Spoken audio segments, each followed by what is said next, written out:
Avant ça, pour continuer à parler du front, on va diffuser quelques images que vous nous avez amenées. Pour la première illustration, Gérard Vespierre, vous me disiez qu'il y a une nécessité importante de faire une comparaison, avant toute chose, entre la situation de mars 2022, évidemment, et mars 2023, à savoir aujourd'hui. Que pouvez-vous nous dire de la carte qui s'affiche à l'écran? Écoutez, voilà, il y a juste un an, il y avait 3 fronts. Il y avait un front du côté de Kiev, il y avait un front du côté de Kharkov, et puis un front tout au sud qui allait jusqu'à la Crimée. Qui aurait dit, il y a un an, que sur ces 3 fronts, il y en a 2 qui allaient disparaître? Il y a un an, on s'attendait à la chute de Kiev, on s'attendait à la prise du pouvoir effectivement politique par un coup d'État à Kiev. On s'attendait à ce que l'armée ukrainienne soit vaincue.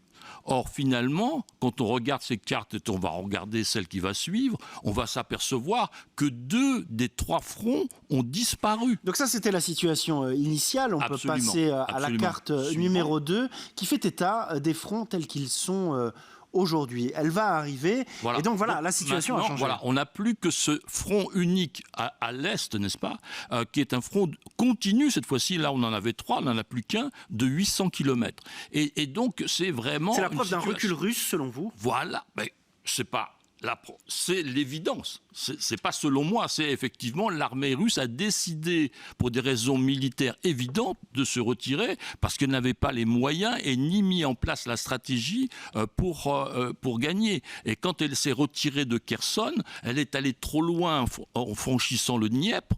Les Ukrainiens ont cassé les ponts. Et donc, les Russes ont été obligés de se retirer. Bon. On va passer à l'illustration 3, la troisième carte. Donc, la caractéristique du front actuellement, il y en a une, donc c'est la première, un front continu, que l'on n'avait pas, de 800 km. Donc, ça veut dire des difficultés logistiques avec une ville phare qui est Mélitopol, qui est un croisement ferroviaire et donc aussi d'autoroute. On en reparlera. Un front de très peu de profondeur, 150 km, 200 km, pas plus, c'est pas grand-chose. Qu'est-ce que vous dites en disant ça? Que c'est facile à percer? C'est 2 heures de char. 2 heures de char? Voilà. À condition que les chars passent sans encombre, voilà. Bien sûr. Donc, ça donne une échelle. Ça donne une échelle. Et troisièmement, un élément que j'ai signalé tout à l'heure, mais qui n'est jamais évoqué, regardez bien la carte, l'armée russe se bat dos à la mer. L'armée russe se bat dos à la mer. Ce qui veut dire qu'elle a peu de chances de repli. Elle ne peut pas se replier en territoire russe. Ou à ce moment-là, il faut repartir dans la langue. Voilà. Donc c'est une condition stratégique qui est vraiment tout à fait négative dans cette situation-là. Là, on est passé à votre 4e carte. Alors, il y a évidemment... Et là, on voit que les différents médias ne font pas les mêmes pronostics. Donc, on va, via vous, faire le nôtre. Je ne prédis pas l'avenir. Bien sûr, bien sûr, bien sûr. Mais en tout cas, il y a des possibilités quant à l'ouverture d'un front et la fameuse percée dont on parle depuis longtemps. Alors, c'est pour ça que j'ai évoqué tout à l'heure la ville de Mélitopol, parce qu'elle est...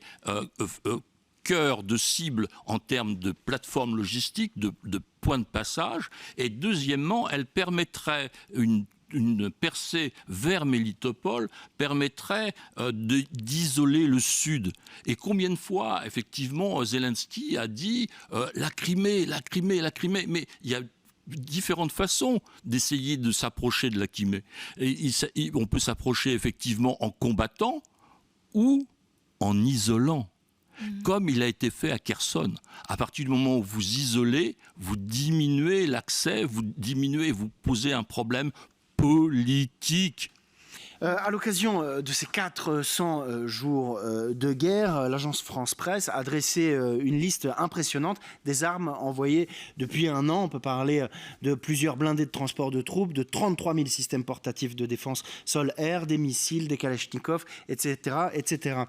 Justement, on peut afficher une des illustrations que vous nous avez envoyées, Gérard Vespierre. C'est la première, le fer de lance d'une offensive blindée, le matériel occidental. Qu'est-ce qu'il y a sur cette illustration qui, selon vous, permettra maintenant à l'Ukraine de faire la différence? Eh bien, écoutez, effectivement, c'est l'arrivée depuis plusieurs semaines et qui va continuer de centaines de chars qui sont supérieurs techniquement aux chars russes. Donc des chars d'origine américaine, des chars allemands, Léopard, des chars légers français. Zelensky, Donc, pardon de vous couper, en demandait 300, il en a à peine 150, ça suffira, c'est la question. Il en a plus que ça. Oui, les fameux blindés qu'il attendait. Il en a plus que ça. Je ne pense pas que les états-majors occidentaux donnent la totalité des vrais chiffres et des vrais plannings. L'art de la guerre, la règle numéro 1 de l'art de la guerre, c'est la surprise. C'est la surprise. Les Ukrainiens ont dit « nous allons attaquer le sud, nous allons attaquer le sud », ils ont attaqué le sud, ils ont attaqué Kharkov au nord. L'ABC de la guerre, c'est la surprise. Donc nous aurons des surprises. C'est-à-dire que là, sur cette diapositive, vous avez l'image des moyens que les Occidentaux ont donnés à l'Ukraine, donc en chars lourds, pour casser le front. Alors, ils le casseront ou ils ne le casseront pas, ils le casseront vers Mélitopol ou à un autre endroit, mais ils en ont la capacité.